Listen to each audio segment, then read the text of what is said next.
masih mengizinkan kita untuk beribadah bersama di tempat ini, itu semua karena kasih dan sayang Tuhan dalam kehidupan kita. Sehingga pada saat pagi hari ini kita diberi kesempatan lagi untuk berkumpul bersama, bersekutu bersama dengan anak Tuhan di tempat ini. Kita akan segera mulai ibadah kita pada saat pagi hari ini. Biarlah tuntunan Roh Kudus yang selalu menjadi pedoman dalam kehidupan kita. Kita akan pujian bagi Tuhan bahwa telah kita lihat bukti kasih Tuhan yang telah menderita menggantikan kita. Telah ku lihat bukti kasih-Mu, Kau menderita gantikanku dengan darah-Mu, Kau selamatkanku, kini ku hidup menyenangkan dengan sungguh. Kita akan pujian ini. Telah ku lihat bukti kasih-Mu, Kau menderita gantikanku, dengan darah-Mu, Kau selamatkanku, kini ku hidup menyenangkan-Mu. Terlalu besar kasih-Mu Bapa, pengorbanan yang Kau berikan bagiku.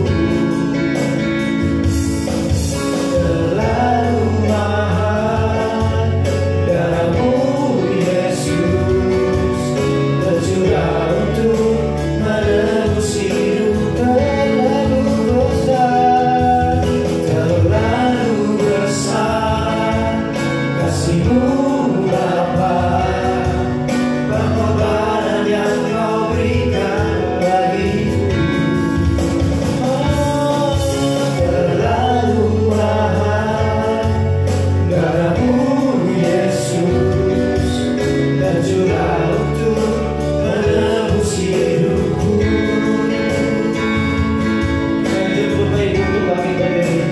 Kita akan menjadi Telah ku lihat bukti kasih-Mu, Kau menderita gantikanku dengan darah-Mu, Kau selamatkanku, kini ku hidup menyenangkan-Mu. Terlalu besar kasih-Mu Bapa, pengorbanan yang Kau berikan bagiku.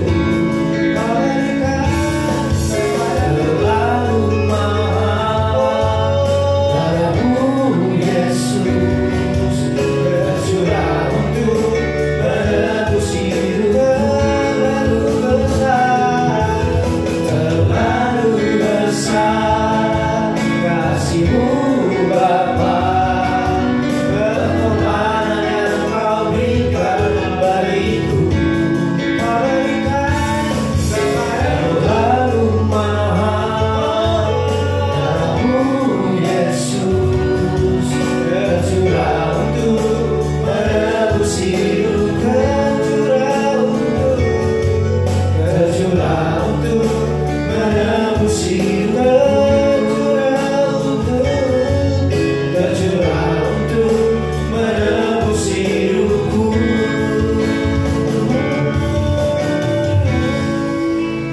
Kita sudah berdoa, berfirmanlah ya Tuhan, sebab aku mendengar-Mu.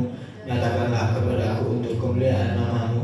Penuhilah jiwaku dengan kasih karunia-Mu. Haleluya. Amin. Bapak Ibu dipersilakan duduk kembali. Kita akan persiapkan bejana hati kita. Kita akan masuk ke dalam hadirat Tuhan pada saat pagi hari ini. Kita tahu kita bagaikan tanah kering yang selalu merindukan air. sepertilah jiwa kita tanpa Tuhan, sepertilah kita tanpa Yesus. Karena hanyalah Tuhan, hanyalah Yesus yang mampu menjadi penopang dalam kehidupan kita. Dengan sungguh kita akan pujian ini.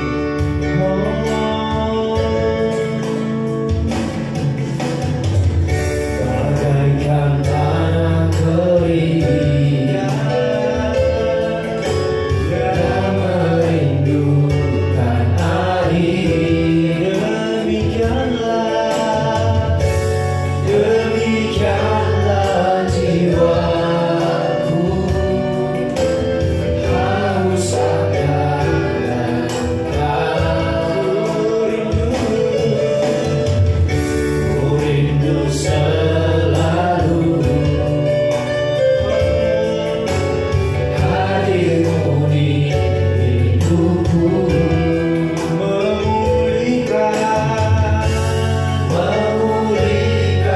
jiwaku,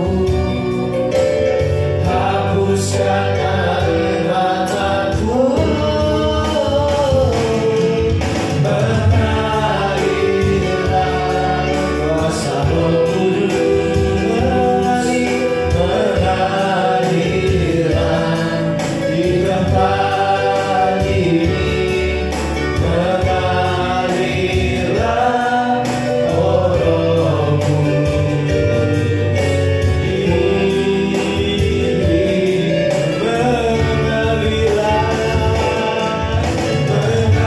mengalirlah kuasa Roh Kudus, mengalirlah di tempat ini, mengalirlah Roh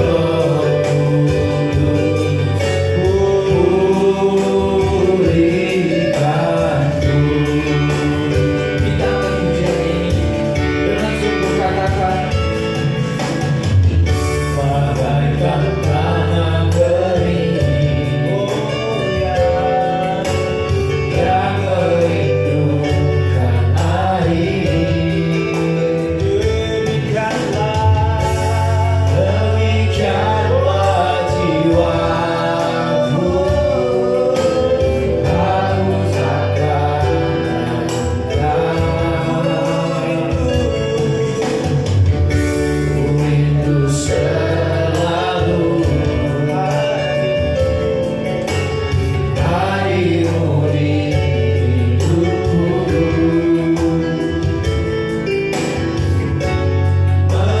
memulihkan jiwaku, hapuskan air mataku, angkat tanganmu saudara, katakan,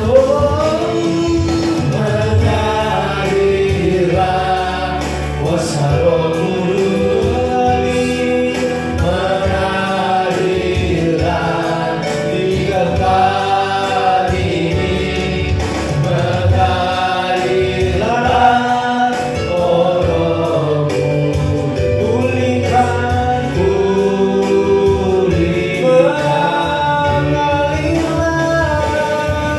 mengalirlah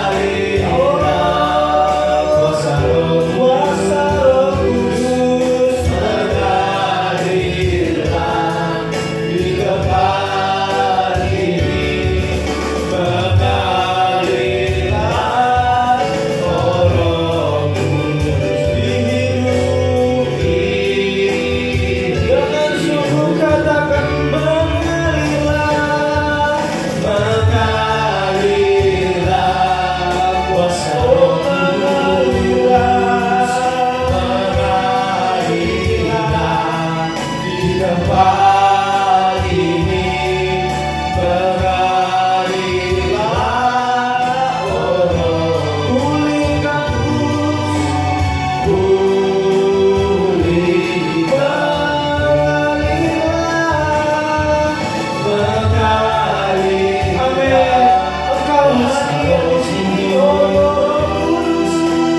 mengalirlah di tempat ini,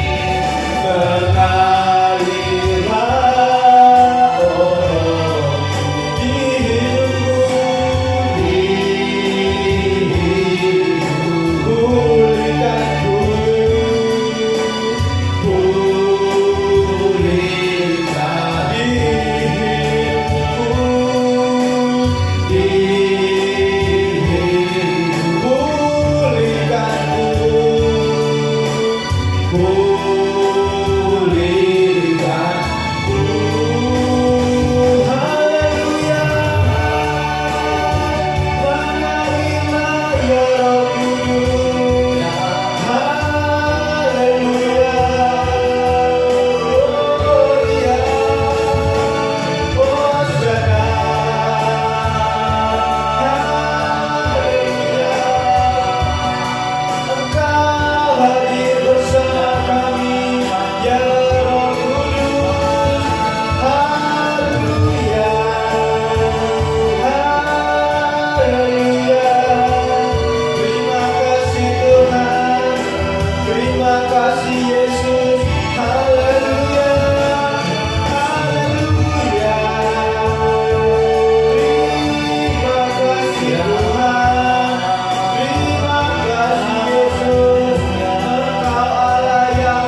segala pujian dan syukur kami karena Engkau adalah Allah yang hidup, Allah yang maha luar biasa Tuhan. Karena Engkau adalah Allah omnipresent, dimanapun Engkau pasti ada Tuhan. Dan kami percaya Tuhan, pada saat pagi hari ini, di tempat ini, di gereja ini, Engkau hadir bersama-sama dengan kami.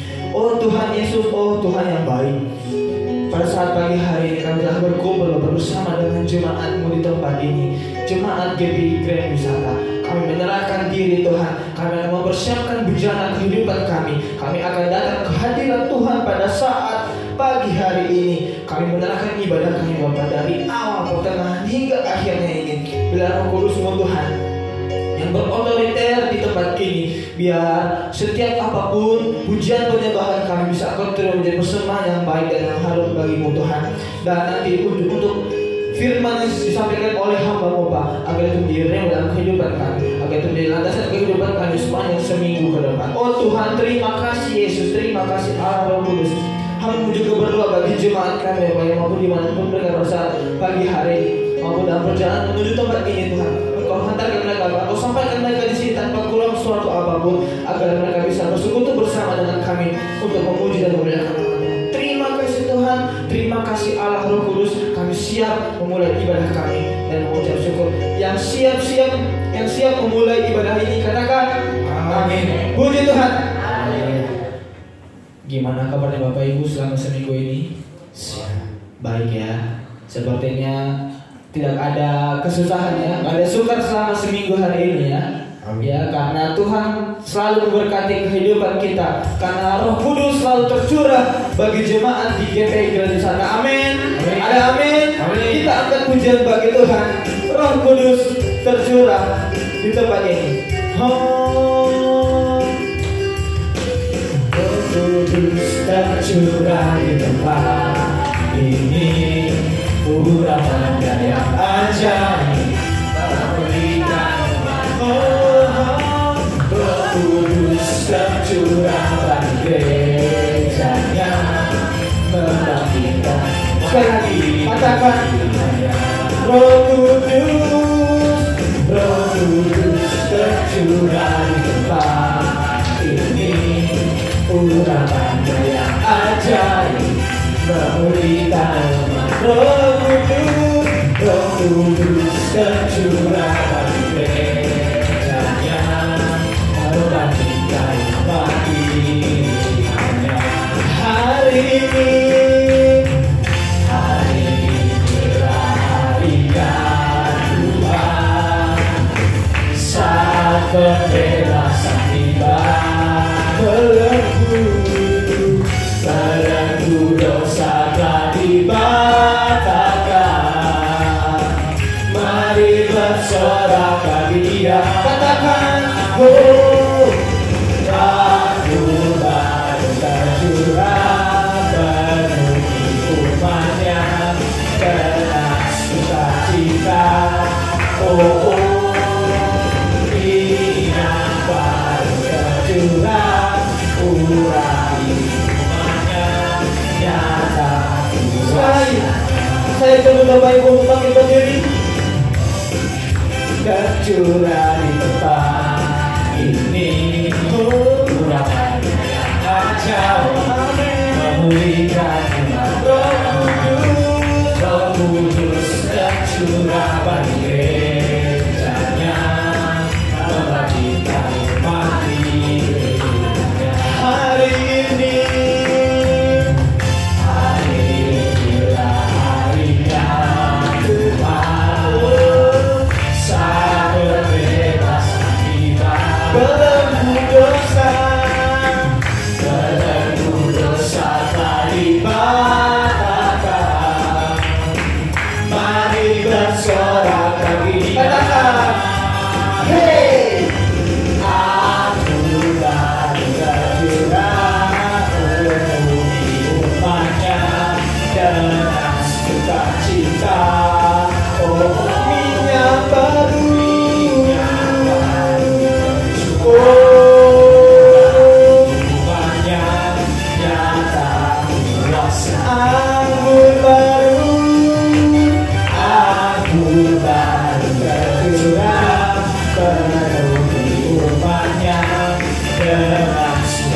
sukacita. Oh, minyak baru tercurah, murah umatnya nyata. Oh, nyata kuasanya, nyata kuasanya. Katakan, bangkit serukan nama Yesus, bangkit serukan nama Yesus. Maju nyatakan kuasanya. Kita buat ini sebentar, kalahkan kebudayaan, cederaan kuasa nama Yesus, nama Yesus. Betapa yang kuat, nama Yesus, pegang teguh. Nama Yesus, amin. Semua musuh, nama Yesus di atas. Nama Yesus, menara yang kuat. Nama Yesus, pegang teguh. Nama Yesus, salahkan semua musuh. Nama Yesus di atas segala. Nama Yesus di atas segala. Nama Yesus di atas segalanya. Berikan kemuliaan kepada Tuhan. Puji Tuhan. Haleluya. Bapak Ibu dipersilakan duduk kembali. Sejenak kita akan mengumpulkan persembahan kita. Berikan persembahan yang terbaik bagi Tuhan. Karena bukan hanya sekedar yang kita berikan di gereja, tetapi persembahan yang terbaik untuk Tuhan adalah diri kita, tubuh kita persembahkan yang baik untuk Tuhan. Karena kita tahu sungguh kita sangat bangga kepada Bapa kita Allah yang hidup. Karena hanyalah Allah kita lah yang bisa memberkati kehidupan kita, yang selalu bersama-sama dengan kita. Kita akan pujian bagi Tuhan. Sungguh ku bangga Bapa. Oh, sungguh ku bangga Bapa, punya Allah seperti Engkau. Sungguh ku bangga Yesus, atas segala pengorbananmu. Tak ingin aku hidup lepas dari kasih-Mu. Kasih-Mu menyelamatkan dan beriku pengharapan. Kini ku persembahkan apa yang aku miliki. Memang tiada berarti bila dibanding dengan kasih-Mu. Namun ku ingin memberi dengan sukacita di hati. Oh, karena ku tahu ini menyenangkan hati. Kini ku persembahkan apa yang aku miliki. Memang tiada berarti bila dibanding dengan kasih-Mu. Namun ku ingin memberi dengan sukacita di hati.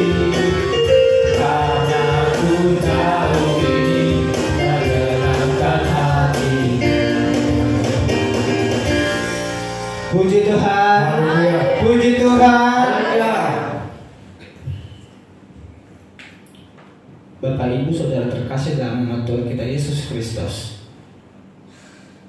persiapkanlah bujana hatimu, tanggalkanlah segala beban pikiranmu. Kita akan segera mendengar kebenaran firman Tuhan yang disampaikan oleh Bapak Gembala di tempat ini, agar menjadi landasan kehidupan kita untuk sekaligus melaksanakan perjamuan kudus, sakramen perjamuan kudus bahagia di tempat ini, karena Tuhan selalu bersama-sama dengan kita. Tuhan yang selalu memegang tangan kita, Roh Kudus yang selalu bersama-sama dengan kita dalam setiap kehidupan kita, dalam setiap segi aktivitas pekerjaan kita. Setiap hari Roh Kuduslah yang bersama-sama dengan kita. Biarlah terus kita diberkati, biarlah terus kita dipegang oleh kuat kuasa Roh Kudus, dan kehidupan kita beroleh menjadi karya untuknya, jadi berkat bagi banyak. Kita akan puja bagi Tuhan. Teranglah namamu Roh Kudus setiap hari. Kau tak dapat jalan sendiri tanpa Roh-Mu.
Dalam nama Yesus kami diberi kemenangan. Kuasa nama-Mu Tuhan sungguh memerdekakan kami, menguatkan kami, memenangkan kami dari jajahan dosa, dari kuasa dosa. Dan saat ini Tuhan, kami boleh ada di hadapan Tuhan. Kami boleh bisa bersama-sama menyatukan hati kami untuk memuliakan Engkau. Terima kasih Tuhan atas semua penyertaan Tuhan. Ampuni segala dosa pelanggaran kami. Sebentar lagi kami ingin dilawat oleh firman Tuhan, berkata-kata dari tengah-tengah kami. Ubahkan kami, didik kami ajar lewat firman-Mu Tuhan, sehingga kami pulang dari tempat ini dan membawa damai sejahtera sukacita daripada Tuhan. Roh jahat tidak berasal daripada Tuhan, kami usirkan di dalam nama Yesus.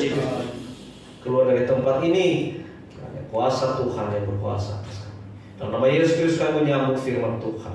Yang percaya katakan amin. Silakan duduk. Shalom. Shalom. Shalom. Puji Tuhan. Haleluya. Haleluya.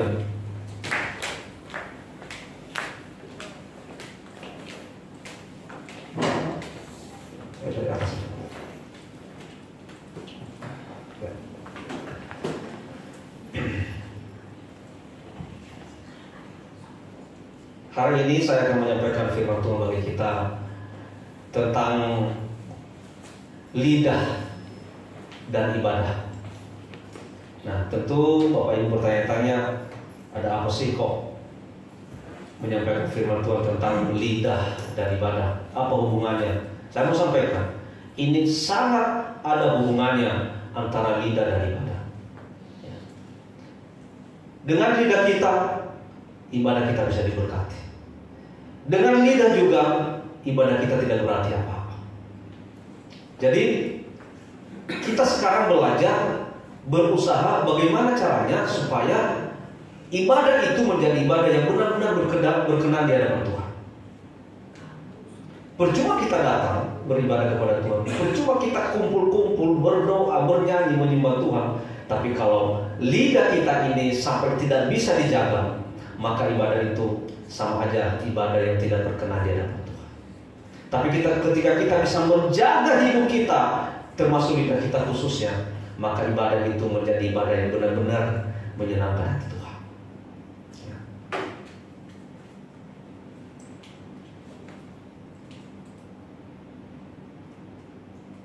Ya. Kalau kita lihat pengertian daripada lidah itu sebenarnya adalah untuk sebagai indera pengecap, untuk merasakan enak, pahit, asam dan sebagainya. Dia indera pengecap. Lalu dia sebagai alat komunikasi. Makanya coba lihat, kalau ada orang yang tidak punya lidah, ngomongnya tidak jelas. Ya. Yang tidak punya lidah, ngomongnya cadel lah atau apalah. Yang penting ngomong itu nggak bisa kalau nggak ada lidah. Coba aja ngomong tanpa lidah, pasti ngomongnya nggak jelas. Ya, mau ngomong sayang juga kedengarannya kayak apa gitu. Ya. Mau ngomong makan kayak ngomong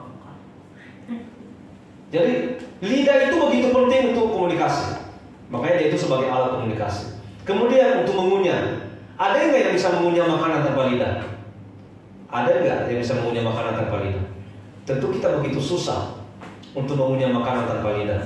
Lalu untuk menelan makanan, kalau nggak ada lidah juga untuk menelan makanan itu susah. Lalu apa pengertian daripada ibadah? Ibadah itu adalah mempersembahkan seluruh kehidupan sebagai pengabdian kepada Tuhan. Jadi ketika kita seperti sekarang datang mempersembahkan hidup kita kepada Tuhan, mempersembahkan seluruh kehidupan kita sebagai pengabdian kepada Tuhan, itulah namanya ibadah. Sebenarnya ibadah itu juga bukan hanya di sini. Bukan hanya di sini. Ketika kita juga beribadah di kamar, di rumah kita, di tempat bekerja, ketika kita sedang mempersembahkan hidup kita kepada Tuhan, itu juga ibadah. Ketika kita sedang mempersembahkan hati kita kepada Tuhan, itu juga ibadah. Dan termasuk di sini. Makanya ketika kita datang beribadah di tempat ini, ayo persembahkan seluruh hatimu, persembahkan seluruh hidupmu untuk Tuhan. Karena itu sebenarnya pengertian atau definisi ibadah yang sesungguhnya. Mempersembahkan hidup, hati, pikiran seluruhnya persembahkan kepada Tuhan. Maka itulah ibadah yang sejati. Ya. Lalu begini Bapak Ibu, ada banyak orang, mungkin termasuk kita juga, yang bingung dengan dirinya saat ini. Kenapa bingung dengan dirinya? Karena begini, dia datang rajin ibadah, melayani, ya, memberikan persembahan, memberikan perpuluhan, apapun dilakuin. Dia rajin ibadah, apalagi kemudian dia juga bingung karena dia melakukan banyak pelayanan apa aja dilakuin. Ya, ditawarin pelayanan mau, apa saja dilakukan. Ya, dia berharap dong, harusnya dengan dia rajin ibadah, dengan dia rajin pelayanan, mestinya dong dia berharap hidup saya ini aman. Kan begitu ya? Harusnya kalau sudah rajin melayani, sudah rajin beribadah, harusnya berharap saya ini terhindar dari masalah. Mestinya Tuhan tolong dong. Harusnya hidup saya itu sudah dibentengi oleh Tuhan. Saya tidak akan mungkin lagi ada masalah. Kan begitu harapan kita. Tapi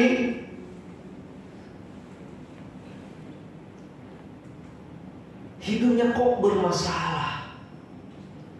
Sudah melayani Tuhan, sudah beribadah sungguh-sungguh, melakukan apapun pelayan ditawarkan dia mau. Tapi hidupnya kok bermasalah terus. Ekonomi susah, di dalam rumah tangga bermasalah terus. Berusaha ini susah, berusaha itu susah. Hidupnya kok tidak diberkati, seolah-olah tidak diberkati. Kok mereka yang tidak beribadah, kok mereka yang tidak melayani malah diberkati? Saya kok enggak? Berarti enggak ada gunanya ini saya beribadah, enggak ada gunanya ini saya berdoa. Ada nggak Bapak Ibu yang pernah berpikir seperti itu? Ada nggak anak-anak yang pernah berpikir? Jujurlah di hadapan Tuhan, ada nggak? Iya, saya juga. Dulu saya juga pernah berpikir begitu. Gimana sih Tuhan? Udah melayani, rajin ibadah, memberikan persembahan, perpuluhan saya berikan dulu, apa saya lakukan, asal disuruh ini saya mau. Tapi hidup saya kok tidak seperti mereka yang tidak pernah beribadah. Hidup saya kok sepertinya bermasalah. Belum masalah yang satu selesai, datang lagi masalah yang lain. Yang lain bisa membangun rumah gede, saya kok susah amat. Pernah nggak berpikir seperti itu? Manusiawi. Kalau berpikir seperti itu wajar. Kenapa? Itu manusiawi.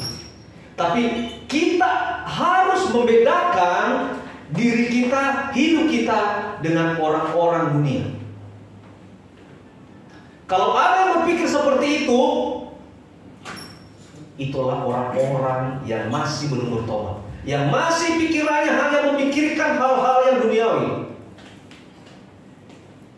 yang pikirannya masih memikirkan hal-hal yang jasmani. Kalau kita juga seperti itu, apa bedanya kita dengan orang-orang dunia? Harusnya kita orang-orang yang sudah mengenal kebenaran, anggaplah itu, ini perkara yang terlalu kecil di hadapan Tuhan. Ini perkara yang tidak menyelamatkan kita. Emangnya kalau kamu sudah punya rumah besar, engkau selamat? Emangnya kalau kamu punya rumah mewah, kamu masuk surga? Itu tidak jadi jaminan, saudaraku sekalian.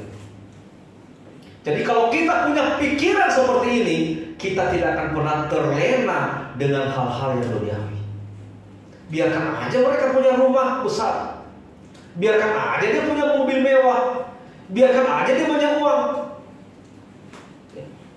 Tapi jangan salah, banyak orang yang punya harta banyak, rumah mewah, semua dia punya, tapi belum tentu hatinya damai. Belum tentu dia memiliki kebahagiaan. Banyak loh saudaraku sekalian, ya. Kelihatan dari luar, wah mewah sekali orang ini, wah orang ini sepertinya tidak kekurangan. Tapi nggak lama kemudian ternyata bermasalah. Ternyata nggak lama kemudian kok cerai. Kok nggak lama kemudian masuk penjara.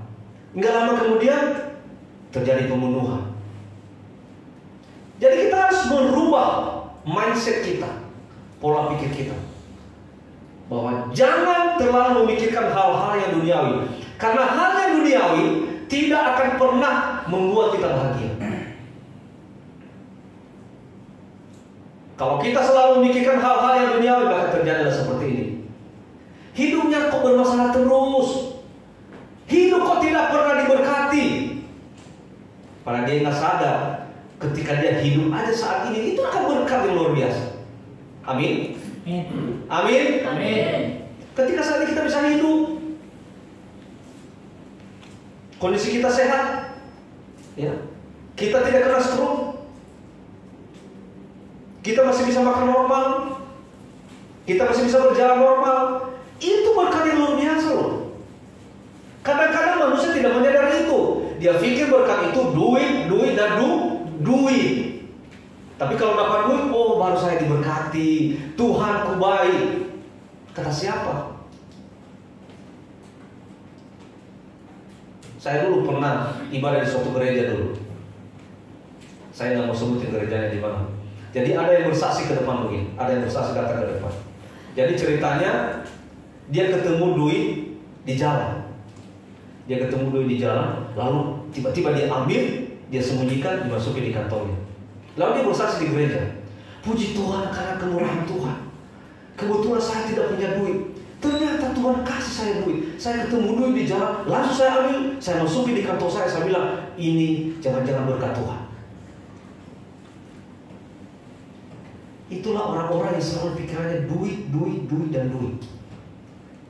Jadi hal yang tidak benar pun, mengambil uang orang pun dipikirnya itu berkat Tuhan. Nah, jangan-jangan kalau ada juga motor di pinggir jalan yang ketinggalan kuncinya dia bawa, jangan-jangan dia bersaksi, puji Tuhan karena kemurahan Tuhan. Ada motor di jalan ketinggalan kuncinya saya bawa, inilah motornya. Ini berkat Tuhan. Jadi kadang-kadang pikiran manusia ini disesatkan oleh keinginan dunia sebenarnya. Lebih baik saya bawa motor yang reot-reot, lebih baik saya bawa mobil yang bekas-bekas, tapi dapat dari hal yang halal. Tuhan berkati. Daripada bawa moge, motor gede, mobil mewah, tapi semuanya hasil korupsi. Tuhan kutuk itu. Kita bawa mobil yang reot, motor yang reot, tapi dapat dari hal yang halal, justru itu yang Tuhan berkati. Amin. Saudara sekalian, rubah mindsetnya. Ya, jangan selalu berpikiran dengan dunia ini. Rubah pola pikirnya. Mengapa kita berpikir seperti ini? Hidupnya kok bermasalah terus, hidupnya kok tidak diberkati. Ternyata ada hubungan erat antara lidah dan ibadah. Ternyata lidah ini nggak main-main. Lidah kita ini nggak main-main, saudara sekalian. Sangat-sangat berhubungan dengan ibadah. Ya. Kalau saya breakdown lagi artinya itu bahwa percuma kita ibadah di sini kalau lidah ini nggak dijaga. Percuma kita melayani di depan ini tapi lidah ini nggak dijaga. Dengan lidah maka ibadah itu tidak kudus. Tapi dengan lidah kita juga ibadah itu akan kudus. Dengan lidah ibadah kita itu berkenan di hadapan Tuhan. Tapi dengan lidah juga maka ibadah itu tidak berkenan di hadapan Tuhan. Jadi sebenarnya jadi pelayan Tuhan itu bukan hal yang mudah. Bukan hanya sekedar berdiri di depan ini, bukan hanya sekedar teriak-teriak di mimbar ini, bukan hanya sekedar memainkan musik. Tapi ternyata hidup kita juga harus dijaga. Hidup harus jadi berkat. Hidup harus jadi teladan. Barulah itu boleh menjadi berdampak bagi yang lain. Barulah itu boleh menjadi terang di tengah-tengah kegelapan. Makanya kenapa sekarang banyak anak-anak Tuhan, banyak pelayan-pelayan Tuhan yang jatuh. Karena pelayanan itu bagi dia hanya hobi. Jadi singer, saya hobi nyanyi, saya pengen nyanyi, ya udah nyanyi. Jadi udah kayak kontestan di depan ini. Mau main musik, kenapa main musik? Bukan karena melayani Tuhan, bukan karena rindu melayani Tuhan, tapi hobi. Wah, sepertinya kalau main musik itu terbawa hidupnya, bisa nangis dia. Bukan karena pelayanan, bukan karena melayani Tuhan, tapi main musik, jiwanya terbawa. Kenapa? Karena hobi. Apa bedanya dengan para musisi? Apa bedanya dengan para artis-artis yang juga hebat musik? Kita bisa kalah dengan mereka. Dan justru pelayan-pelayan Tuhan harus berbeda dengan orang dunia. Oke lah, secara teori mereka bisa, secara ilmu mereka bisa, tapi kita harus menang secara rohani. Amin. Amin.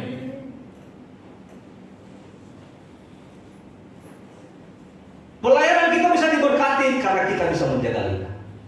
Ibadah kita bisa diberkati karena kita bisa menjaga lidah. Ternyata ada hubungan erat antara perkataan dan berkat.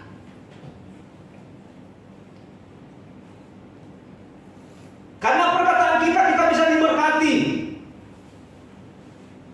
Karena perkataan kita bisa menjadi saksi. Pernah nggak lihat hamba Tuhan? Atau pernah nggak lihat aktivis gereja? Pelayan gereja, pernah nggak lihat? Ketika di gereja seolah-olah dia itu, terima kasih Tuhan, seperti malaikat. Dan seolah-olah kalau kita melihat itu, seolah-olah kita merasa minder ya. Sepertinya saya tidak layak dulu di sebelah orang ini. Dia udah begitu sungguh-sungguh, dia udah begitu melayani Tuhan dengan sungguh-sungguh. Seolah-olah kita merasa minder. Tapi pernah nggak sesekali lihat di luar hidupnya nggak benar? Ternyata di luar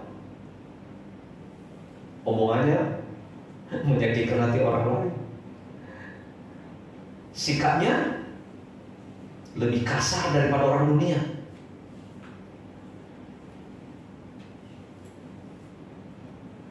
Tindakannya ada enggak? Pernah kita lihat di gereja dia itu sepertinya orang benar, taunya di rumah pembantunya dimaki-maki. Selalu dia bedakan antara dia dengan para pembantunya. Pembantu tidak boleh duduk di meja, kamu duduk di lantai. Ya duduk di meja adalah hanya majikan. Saya ingat dulu, dulu Pak Basuki Cahayapurnama itu Ahok, masih dulu dia gubernur kalau nggak salah. Jadi dulu teman sekantor saya itu pernah ke rumah dinasnya.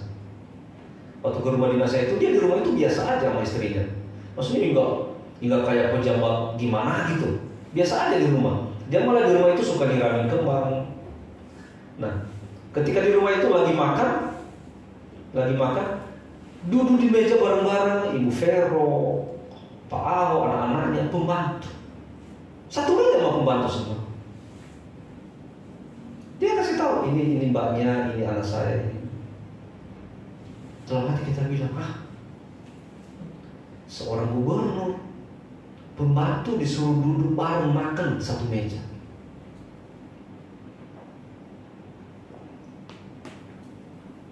Nah, saya berpikir bahwa dia bilang begini, semua manusia itu sama kata.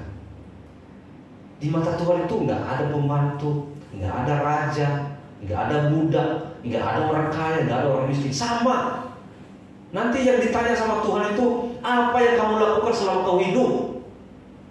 Nah, kalau pembantu ini lebih banyak yang dia buat yang benar daripada gubernur, ini yang salah. Tuhan tidak tanya, dulu jabatanmu apa? Gubernur, ya udah masuk surga. Gak ada itu. Ya, jadi saudara sekalian, kita bisa tunjukkan dalam hidup kita. Ya.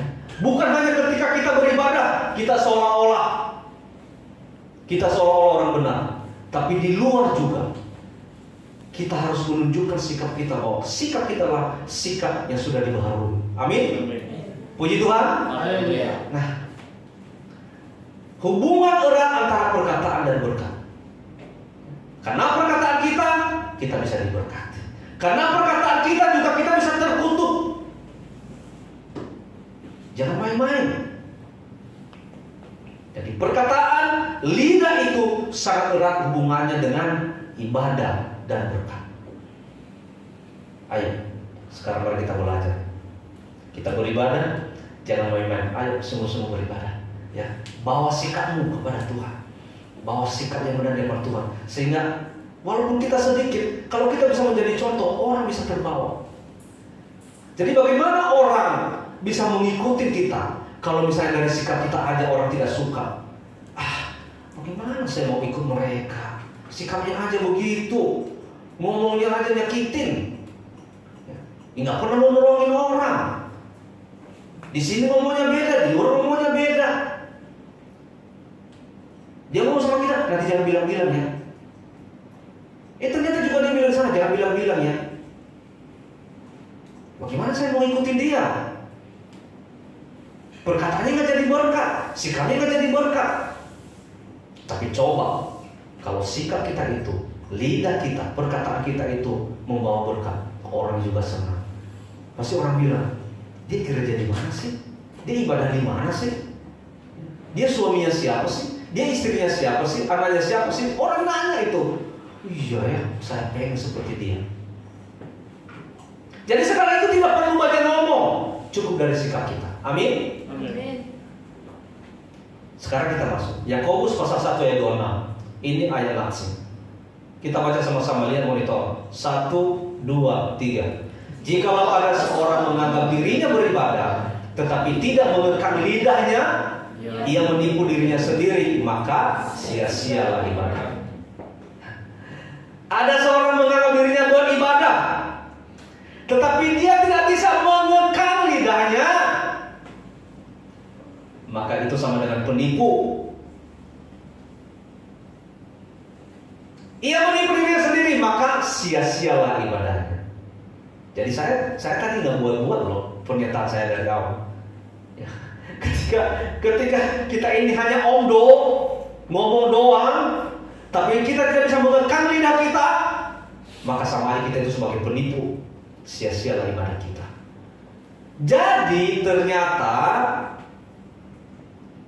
meskipun kita rajin ibadah, tapi kalau mulut kita tidak bisa disiplin,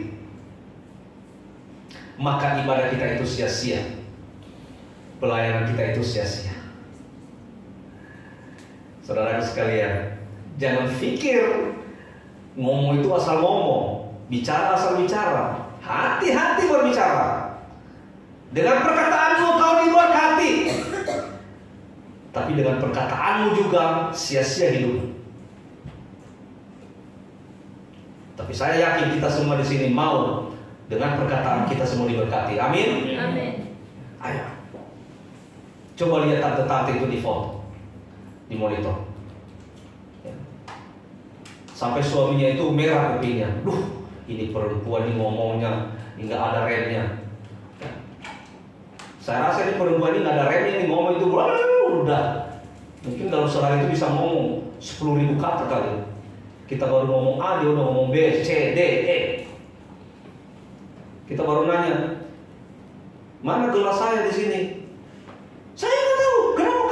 Kenapa kamu nggak simpan? Makanya itu urusanmu dong. Makanya jangan tanya orang lain. Gelas itu kan urusanmu sendiri. Itu kan mahal. Nanti kalau urusan juga, udah.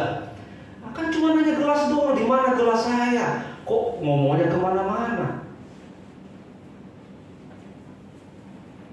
Sepatu saya mana? Loh, kok nanya saya? Lihat dong di tempat sepatu. Sepatu kan sepatumu, bukan sepatu gue. Macam-macam. Kan cuma nanya sepatu saya di mana. Makanya kalau kayak gitu mending jaga lidah ini. Ya, coba kalau kayak gitu. Baru nanya satu dia udah mau macam-macam. Ujung-ujungnya apa? Berantem kan? Berantem. Ujung-ujungnya apa? Marah.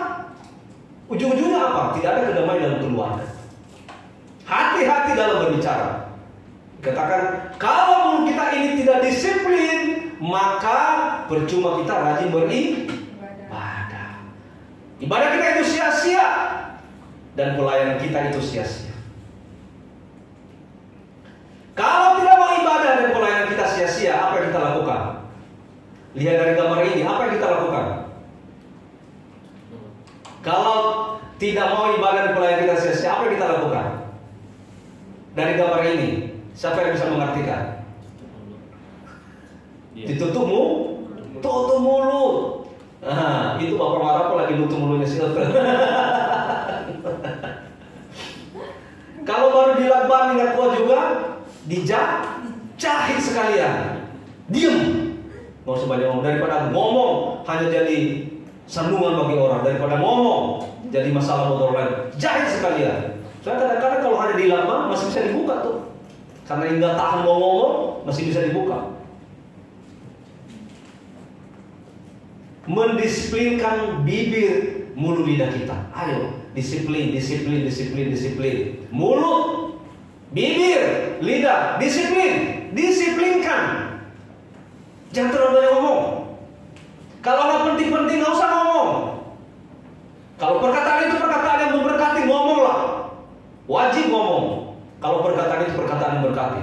Tapi kalau perkataan itu perkataan tidak berguna, tidak bermanfaat, nggak usah ngomong. Disiplinkan bibir, mulut, dan lidah kita. Jangan sampai mengeluarkan perkataan yang sia-sia. Gak usah terlalu banyak komentar.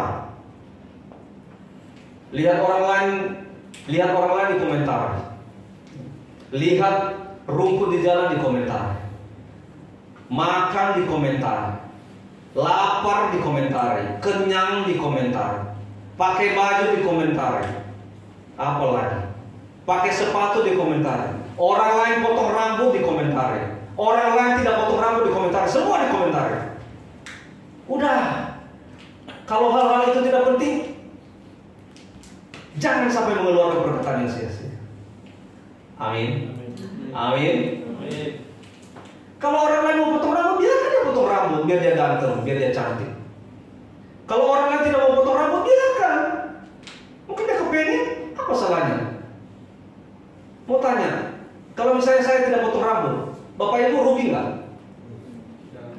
Kalau saya potong rambut, Bapak Ibu rugi nggak? Nggak rugi kan? Mau potong rambut, mau nggak potong rambut, nggak ada yang rugi.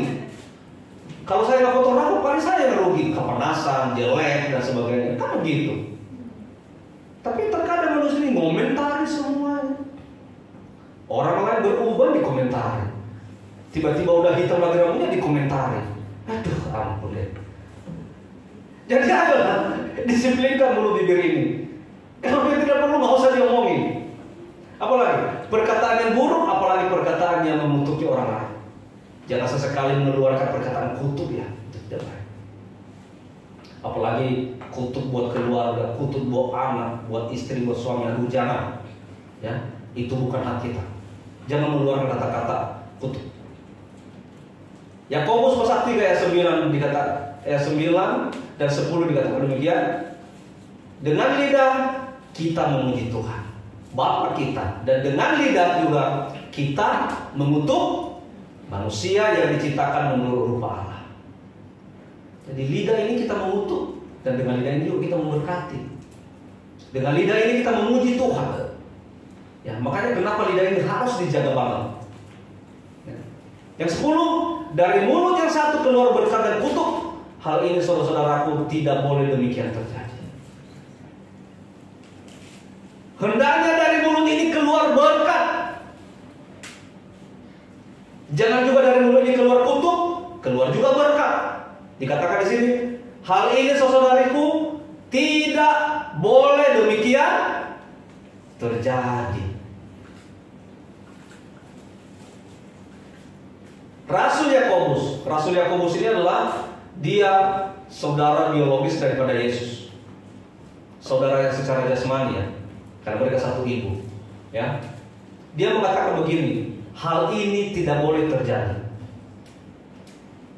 Apa yang tidak boleh terjadi? Tidak boleh terjadi dari mulut itu keluar berkat dan keluar kutuk. Tidak boleh terjadi. Dari mulut yang sama tidak boleh keluar berkat dan kutuk. Harus berkata positif dan memberkati, memberi hidup dan pengharapan. Hati-hati. Ini Rasul Yakobus ini yang ngomongin saudara biologisnya Yesus. Hati-hati.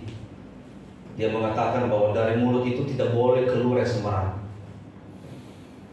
Tidak boleh keluar kutuk. Tidak boleh keluar kata-kata yang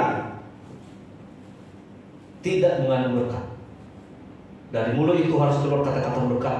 Harus keluar kata-kata yang membangun orang lain. Harus keluar kata-kata yang memberkati. Harus keluar kata-kata yang rohani. Mungkin kita juga tanpa sadar ya, terkadang kita ini bercanda kelewatan. Nah karena bercanda kelewatan, udah kita nggak bisa tolerir lagi, kita nggak bisa kontrol lagi mulut kita, sehingga keluar kata-kata yang menurut kita biasa-biasa saja, tapi orang lain sakit hati. Makanya dikatakan jangan memperkatakan kata-kata yang sia-sia. Harus berkata positif dan memberkati, memberi hidup dan pengharapan. Puji Tuhan. Bagaimana dengan Anda sekarang? Ini bukan Rasul Yakobus lagi, ini bukan. Ini anak muda zaman sekarang, anak muda zaman now. Pengharapan ganteng itu. Tapi nggak percaya ngomongnya kayak iya, tapi kayak nggak pede. Bagaimana dengan saudara? Jika Anda mengalami masalah yang tadi, masalah apa namanya itu, mulut kita masih belum bisa disiplin, ya. Maka cek apakah kehidupan Anda sudah benar di hadapan Tuhan. Jika Anda masih punya masalah terus, jika Anda masih merasa belum diberkati, cek apakah kehidupan Anda sudah benar di hadapan Tuhan. Terutama bibir, mulut, perkataan. Sudah benar di hadapan Tuhan apa belum? Jadi sekarang kalau merasa punya masalah, sekarang masih merasa kok tidak diberkati, jangan menyalahkan Tuhan. Introspeksi diri. Tuhan, jangan-jangan mulut saya ini, mulut bibir saya ini belum bertobat. Tuhan, jangan-jangan mulut bibir saya ini masih suka nyakitin hatimu Tuhan. Makanya doaku tidak pernah didengar. Tuhan, jangan-jangan saya berkata tanpa saya sadari ternyata melukai hati orang lain Tuhan. Makanya hidup saya bermasalah terus. Nah, hendaknya kita sebagai orang-orang benar, hendaknya kita sebagai orang-orang yang sudah mengenal kebenaran, kita introspeksi diri. Kalau kita menghadapi masalah bukan menyalahkan orang lain. Kalau kita menghadapi masalah bukan mencari-cari kesalahan orang lain, bukan mencari-cari siapa yang bisa kita kambing hitamkan, tapi kembali ke diri kita sendiri. Jangan-jangan saya ini Tuhan. Tuhan, sepertinya saya ini Tuhan. Sepertinya mulut saya Tuhan. Sepertinya bibir saya, lidah saya, hati saya yang belum benar. Makanya saya masih bermasalah. Nah, kalau kita bisa mengintrospeksi diri kita, maka Tuhan itu akan berkenan dalam hidup dan engkau akan mengalami perubahan. Puji Tuhan. Tuhan Yesus memberkati. Amin. Mari saya undang pertemuanku